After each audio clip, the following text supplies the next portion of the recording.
Bonjour, on se retrouve aujourd'hui pour l'installation Windows 11 sur un PC non compatible, voilà, un Dell Optiplex, qui va nous réserver pas mal de petites surprises, on verra dans la vidéo, à commencer par le fait qu'il est encore en BIOS héritage et MBR, qu'il a un système Windows 10 un peu endommagé, avec un boot manager qui ne trouve pas le système correctement, une table de partition qui est a priori difficile à convertir en GPT, un système en italien et diverses petites péripéties, donc ce qui sont parfaites pour le but de cette vidéo qui est de montrer une installation de Windows 11 et les différentes choses qu'on peut faire pour y parvenir. Donc pas plus tard que maintenant, on y va.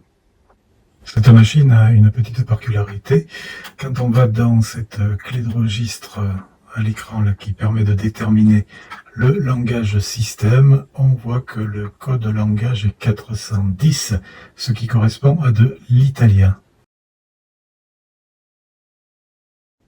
A priori, dans votre cas, vous devriez être en français, mais il n'est pas mauvais de vérifier avec cette clé de la base de registre. Donc maintenant, nous sommes allés sur le download de Windows 11 sur cette adresse, mais que vous pouvez trouver en faisant Windows 11 Download sur Google. Et donc, nous allons aller dans le téléchargement de l'image ISO.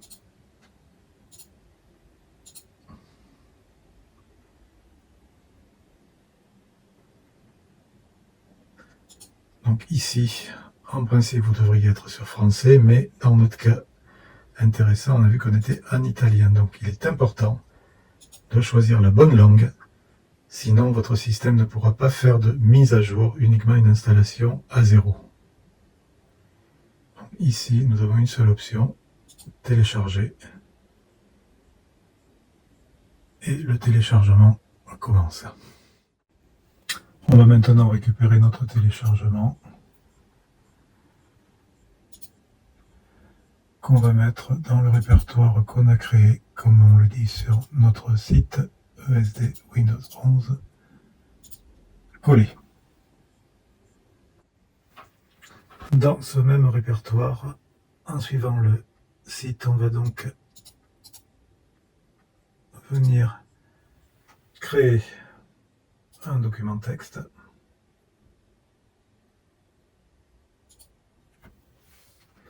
Nommé skip tpmcheck.txt. On l'ouvre, on retourne sur le site, on va prendre le contenu. Donc là, il suffit de faire un CTRL A pour tout sélectionner, CTRL C pour le copier, venir dans notre fichier texte, CTRL V pour le coller, on sort, on enregistre, on renomme, on modifie l'extension en .cmd, fichier de commande, et on exécute en tant qu'administrateur.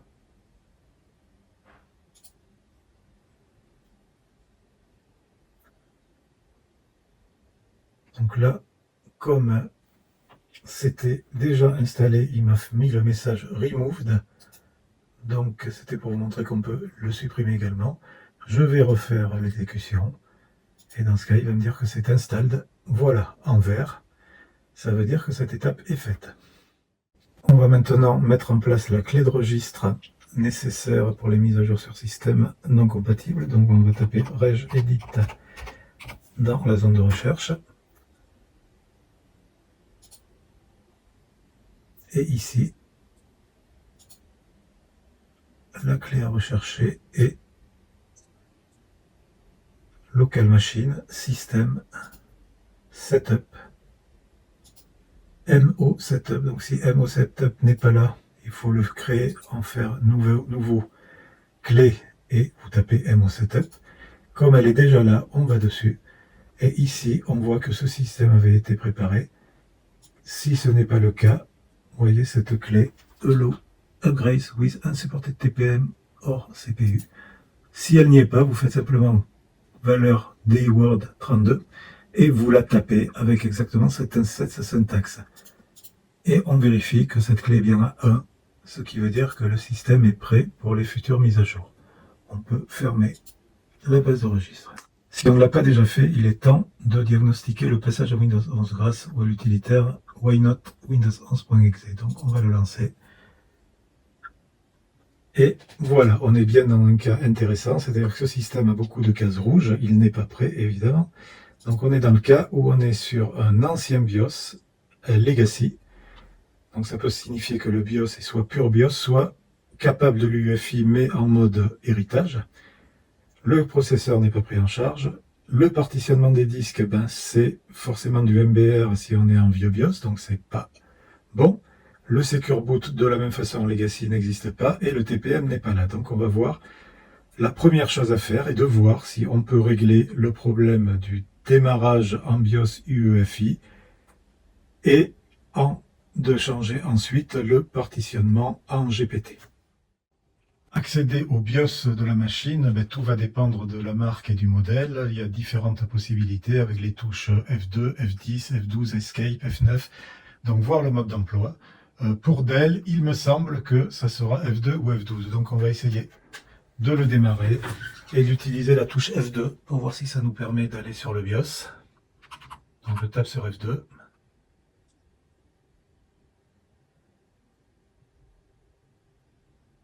Effectivement, j'ai bien un accès au BIOS qui a réellement une tête de BIOS UEFI. J'ai même la souris, donc je pense que en regardant Boot Sequence ou Advanced Boot Option, il doit y avoir quelque chose. Donc je pense Advanced Boot Option. Et là, on voit qu'on est sur Enable Legacy et qu'on a bien un UEFI boot mode. Donc ça veut dire que cette machine est capable de booter un UEFI et donc on va le faire. Mais attention, pour ce faire, il faut d'abord avoir converti le disque MBR en GPT. C'est ce que nous allons faire maintenant. Donc on redémarre d'abord sur ce mode Legacy, encore une dernière fois. Pour convertir le disque en MBR, donc Microsoft a prévu une commande. Donc on va aller en ligne de commande en tapant ici CMD et exécuter en tant qu'administrateur. Voilà, et ici on va tenter. Donc la commande c'est MBR to GPT / validate pour simplement valider la possibilité de le faire et / allow full OS, ça veut simplement dire qu'on donne le droit à la commande de s'exécuter sous Windows et pas en mode maintenance depuis un boot USB par exemple. Voilà. Donc je lance ceci. Et donc là, on est dans un cas intéressant parce que vous voyez que la commande nous dit qu'elle ne peut pas trouver la partition de l'OS, ce qui est très fort puisqu'on la lance depuis l'OS. Donc ça signale un problème avec la déclaration de boot. Donc on va essayer de régler ça. Donc ce genre d'erreur signale assez souvent un système qui est un peu endommagé, qui va avoir du mal à se mettre à jour, peut-être à passer à Windows 11, voire même à être réinstallé en 10. Donc on va d'abord tenter une réparation totale en retéléchargeant l'image disque de Windows 10. Voilà. Donc pour ça, Windows 10, on a uniquement créé un support d'installation qui nous envoie sur Media Creation Tool, que je lance. Quand on arrive à cet écran, on lui dit qu'on veut créer un support d'installation. Là, il retrouve la langue du système. On a vu que le nôtre était spécial parce qu'il était en italien, mais ça va très bien. Donc on garde utiliser les options recommandées. Et on lui dit qu'on veut un fichier ISO. Voilà, qu'on va mettre dans le répertoire qu'on a réservé actuellement ici pour Windows 11. On peut même faire un nouveau dossier appelé Win10.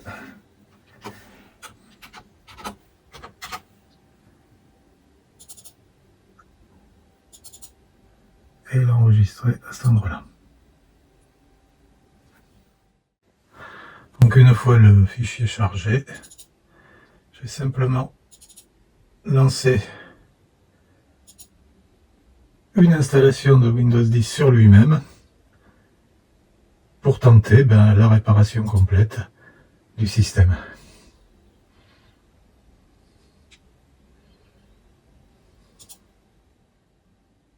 Donc Donc ça, c'est une opération qui est à faire quand on pense que le système est endommagé, quand il y a eu un échec d'installation, c'est-à-dire on a tenté le passage Windows 11 et il y a un message comme quoi il y a eu un échec au premier boot, au deuxième boot, etc. Ça veut dire que le système a des dommages. Donc voilà, quand on l'a vérifié avec le SFC et qu'on a eu un report d'erreur, etc. Tout ça, on peut tenter de réparer Windows 10 intégralement en le réinstallant sur lui-même, ce qu'on est en train de faire, pour bien vérifier avant de lancer l'installation que on va conserver les fichiers et les applications. Voilà, alors tout dépend de la langue, mais c'est clairement expliqué. On garde les fichiers personnels, les paramètres et les applications. Si ce n'est pas le cas, ça veut dire que la langue n'a pas été bien sélectionnée. Dans des cas particuliers comme ici, où on est sur une installation en italien, ça peut être en anglais, en français canadien, par exemple, il y a ces différentes versions possibles. Donc, ne faites pas une installation en perdant vos fichiers et paramètres, évidemment. Donc là, on lance l'installation et il n'y a plus qu'à attendre. Après une réinstallation de Windows qu'on vient de faire, on voit que maintenant le message a changé.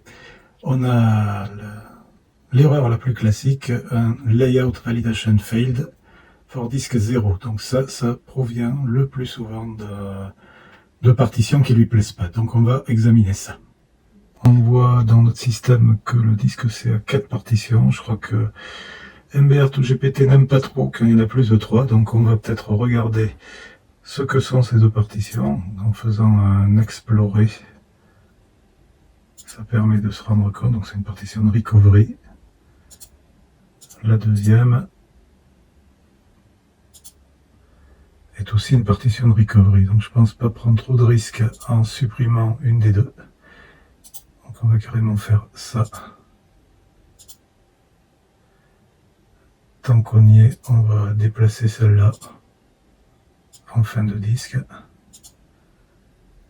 Et tant qu'on y est, récupérer l'espace libre sur C.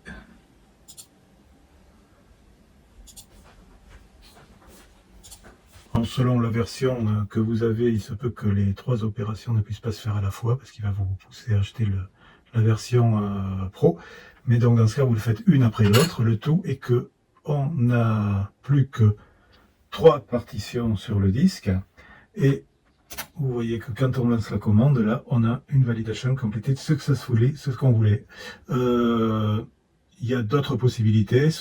Il faut peut-être parfois lui donner 1 giga de partition non occupée, donc d'espace libre en début de disque, toujours avec un des utilitaires, pour que la vérification la passe. Mais dans tous les cas, quand on n'a que 3 partitions et qu'on a assez d'espace libre, éventuellement en créant un espace vide non alloué en début de disque de 1 giga, cette vérification-là va passer. Donc il n'y a plus qu'à remplacer le validate par un convert. J'ai fait une faute.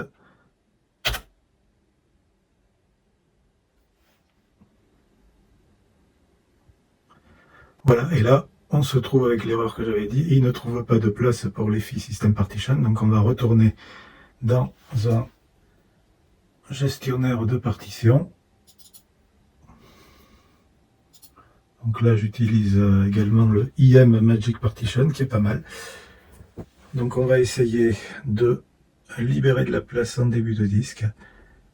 Donc pour ça, il va falloir que je lui dise de me donner un espace libre non alloué ici, de manière à ce qu'ensuite je vais déplacer cette partition dans l'espace non alloué. Donc ça, évidemment, quand on touche à la partition système, on va devoir redémarrer. On a donc redémarré avec cette modification. Donc maintenant, on va essayer de déplacer cette partition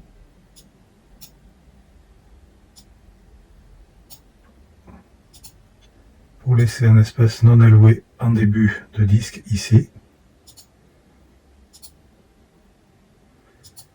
Voilà, on se retrouve donc après ce redémarrage avec un espace non alloué d'1 giga en début de disque et on va voir si ça correspond à ce qu'on cherchait pour valider enfin cette conversion. Donc on relance une invite de commande en administrateur et on va refaire une validation quand même pour être sûr.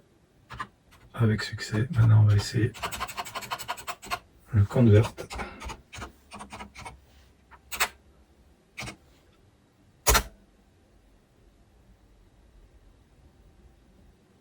Et là, on a eu une conversion completed successfully, on le voit ici. Même si ensuite on a un message d'erreur, c'est pas grave. Donc la conversion est faite. Maintenant, le système n'est plus capable de booter en mode héritage. On va donc voir la suite. Donc on va redémarrer et passer sur le BIOS. Donc sur ce système, c'est la touche F2. Et là donc. D'accord, c'était donc dans les boot options, dans le boot séquence, pardon, ici, que on avait dans les boot list options le legacy d'abord. Donc on va lui dire qu'on est un UEFI. Et donc dans ce cas, on voit que le seul choix qui reste, c'est le disque SSD là sur lequel on est, ce qui est logique. Donc on garde ça et maintenant dans boot options, on supprime le legacy. Donc cette fois on est en pure boot UEFI. On va vérifier que le secure boot peut être activé. Là on ne le voit pas. Donc on va déjà faire un apply. Exit. On va revenir dans le boot pour vérifier que tout est bon. Donc je rappuie sur F2 au démarrage. En boot séquence, on est bien sur de l'UEFI pur. On n'a plus ici le legacy. Et on voit bien que cette fois, le secure boot peut être validé. Donc là, on a en plus la case secure boot qu'on peut mettre en place, ce qui est parfait. Il est touché, on va faire un exit, sauver. Et là, on devrait redémarrer. Donc le boot a bien lieu. On a donc redémarré sur ce nouveau mode. On va vérifier ce qu'il en est avec Why Not Windows 11. Et comme on l'attendait, la méthode de démarrage est bonne, le partitionnement est passé à GPT, le Secure Boot a été activé, on l'a fait ensemble tout à l'heure. Il ne reste donc plus que, classiquement et plus facilement, un processeur et un TPM non pris en charge. Tout à l'heure, on a préparé le système pour contourner ces deux blocages. Et par conséquent, on doit passer directement avec l'ISO officiel de Windows 11.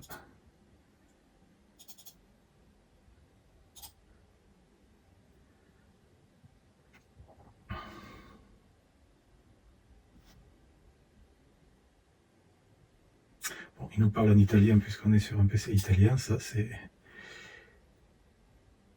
pas surprenant. Ce qui est très important, si on ne s'est pas trompé de langue, on aura le droit de conserver les fichiers, les réglages, les paramètres et les applications. C'est impératif si vous voulez faire une mise à jour et pas tout perdre. Donc si vous n'avez pas ce choix, c'est que la langue a été mal choisie. Donc on l'a vu au début, comment aller voir la clé de registre où il y a la langue et choisir la bonne langue. Donc là, on a choisi le bon ISO et donc on a le droit de faire une mise à jour en conservant tout. Ça, c'est la phase où il vérifie que tout va bien. Et donc c'est là, si on s'est trompé, qu'on aura une alerte sur le processeur et le TPM. On ne devrait pas en avoir. C'est passé. Alors on peut constater qu'on parle d'installation de Windows Server. Ça c'est dû au patch qu'on a installé tout à l'heure. C'est juste le titre de l'installateur qui se base sur celui de Windows Server. Par contre, il va bien récupérer votre version de Windows et ne pas la changer. On le voit ici, il nous dit bien qu'on va installer Windows 11 Pro, puisqu'on part d'un 10 Pro. Et très important, on conserve les fichiers, les paramètres et les applications. Vous devez absolument vérifier ces deux points. Conservation de votre version, conservation de tous vos réglages et applications et fichiers. Si tout ça va bien, il n'y a plus qu'à cliquer sur installer et on passe sur l'installation de votre Windows avec le titre Windows Server, mais ne pas en tenir compte comme on l'a dit. Au cours de ce premier redémarrage, la véritable installation se fait, même s'il parle de mise à jour. Il y a que sur l'écran bleu du début, on a la copie des fichiers de Windows 11 pour l'installation. Et là, on est dans la pure installation. Voilà, et donc démarrage terminé, on en est à l'écran d'accueil.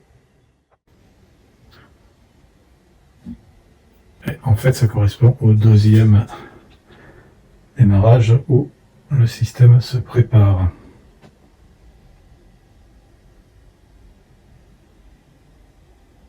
Et voici l'accueil Windows 11, ce qui conclut notre présentation.